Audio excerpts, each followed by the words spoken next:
Good Morning Business. Le débat. Mais oui, ce sujet ultra sensible qui fait son retour dans la loi climat, l'écotaxe sur les poids lourds, les députés qui ont donné hier leur aval à la mise en place d'une contribution poids lourd dans les régions volontaires, Nicolas Dose. C'est ça, alors c'est le retour de l'écotaxe, c'est vrai, en 2014, François Hollande va y renoncer, et les bonnets rouges en Bretagne, comme par hasard, la Bretagne n'est pas favorable à ce principe. Alors là, c'est la commission spéciale qui examine le projet de loi climat-résilience, qui adopte ce principe, donc les mots comptent, Exit écotaxe par les contributions. Contribution, c'est très important. Assise sur le transport routier de marchandises. Ce n'est plus une écotaxe, c'est une contribution. Oui. Ensuite, le principe aussi, rien ne viendra de l'État. Ah non.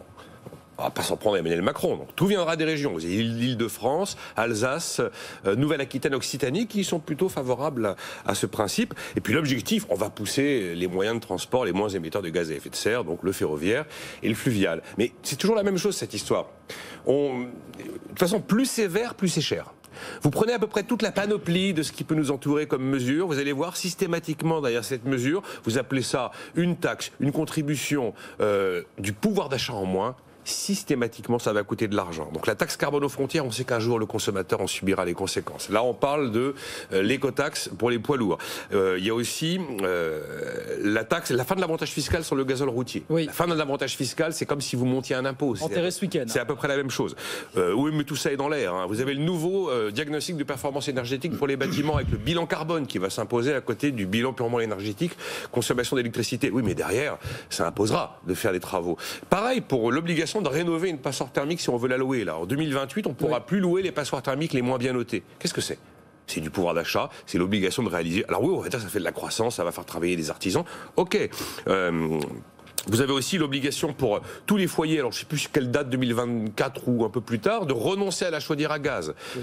Si vous renoncez à la chaudière à gaz, vous renoncez à quelque chose pour investir dans autre chose, qui sera un système électrique. On nous parle de relocalisation, c'est très bien les relocalisations, mais ça suppose, là c'est pas une taxe, mais ça va supposer de payer plus cher les produits qui auront été fabriqués chez nous par rapport à des produits qui auront été fabriqués beaucoup moins cher ailleurs. Interdire les véhicules thermiques dans les centres-villes. Oui, c'est très bien. Mais il y a des quantités de gens qui doivent changer de voiture, qui doivent renoncer à leur véhicule thermique pour aller vers un véhicule électrique ou un véhicule mieux noté, avec la fameuse vignette critère. On a voulu, alors là pour l'instant on a annoncé faire une contribution verte sur les billets d'avion. Tout ça c'est la même chose. Il y a un délit d'écocide, à un moment un délit d'écocide supposera des amendes. Enfin, plus c'est vert, plus c'est cher, et une fois de plus ça se vérifie. On en revient toujours au même point, Jean-Marc. Plus c'est vert, plus c'est cher. On a encore du mal à l'admettre. Oui, alors moi ça me dérange pas que ce soit plus cher quand c'est vert, puisqu'il y a un service en regard. Normalement, quand c'est vert, ça apporte davantage de bien-être, ça apporte une amélioration de la qualité de vie. Moi, ce qui m'inquiète dans tout ça, c'est pas plus sévère, c'est on continue à augmenter les impôts quoi qu'il arrive. Alors qu'on avait dit qu'on ne les augmenterait pas. Alors qu'on avait dit qu'on les augmenterait pas. Sur les régions, monsieur Daniel, sur les régions. Oui. Bien retenu la leçon, Emmanuel Macron. Mais vous savez, il y a les auditeurs, téléspectateurs qui sont fidèles à cette émission savent que tous les ans, je fais un point sur la taxe cabanon. Vous savez que quand vous construisez un abri de jardin, vous êtes obligé de payer une taxe. Au-delà d'une certaine taille. Oui. Il faut plus de 5 mètres carrés au sol, vous êtes obligé de payer une taxe. Eh bien, la taxe cabanon a encore augmenté cette année. Elle n'est pas verte particulièrement, elle a augmenté de 1,16%. Et en région Île-de-France, elle passe de 860 € à 870 €.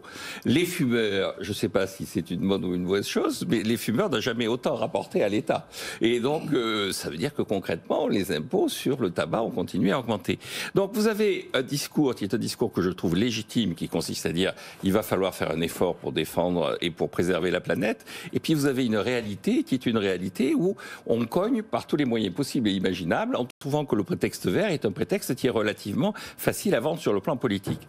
Alors je pense qu'on est arrivé à un point où effectivement il faut augmenter le prix du carbone, effectivement il faut faire une taxe carbone, recycler ce qui a été abattu avec l'affaire des bonnets rouges n'est pas forcément une idée politiquement très astucieuse, c'est un peu une façon de dire là où Hollande a échoué, moi je vais réussir. C'est aussi une espèce de provocation vis-à-vis de son prédécesseur. Les régions décident. Mais c'est les régions qui décident. Bon, donc je pense que la Bretagne, effectivement, en souvenir, c'est en Bretagne que ça avait commencé les bonnets rouges en 2014. Absolument. Et ça avait été repris à l'époque de Hollande. Et donc, bon, je pense qu'effectivement, la Bretagne se fera une dignité et un devoir de ne pas mettre cette taxe. Quoi qu'il en soit, je pense qu'effectivement, au point où on est arrivé, Monsieur le maire peut prétendre qu'on n'augmentera pas les impôts, c'est faux, et qu'il vaut mieux jouer carte sur table, dire aux gens, écoutez, On a une réforme fiscale qu'on va mettre dans le pipe avec 2 objectifs, 2 problèmes. Un problème, c'est qu'effectivement, quoi qu'il en coûte, ça a coûté, donc il faut en tenir les conséquences, tirer les conséquences et améliorer le bien-être de la population en faisant en sorte que le monde soit plus vert. Ça a un prix. Au moment de la COP21, Jean Tirole avait dit, si on prend vraiment des mesures radicales pour inverser la tendance, ça va coûter 5 points de pouvoir d'achat, 5% de pouvoir d'achat. Eh bien, si on dit aux gens, écoutez, vous allez sacrifier une partie de votre pouvoir d'achat, mais votre vie sera plus respirable au sens propre du terme, je pense que ça vaut le coup. Il faut le dire clairement. Est-ce audible à un an d'une élection? Christian Gaulier avait parfaitement expliqué que si on voulait effectivement un air plus respirable, ça coûterait du pouvoir d'achat. En plus, pour des bénéfices probablement que nous ne verrons pas au moment où nous avons payé.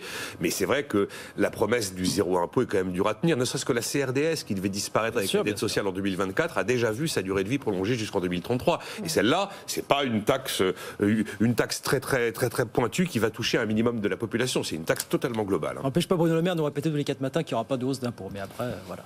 Ce qui prouve que Bruno Le Maire n'a pas d'abri de jardin et n'a pas l'intention d'en construire. Leçon de l'histoire. Merci, messieurs, pour ce débat.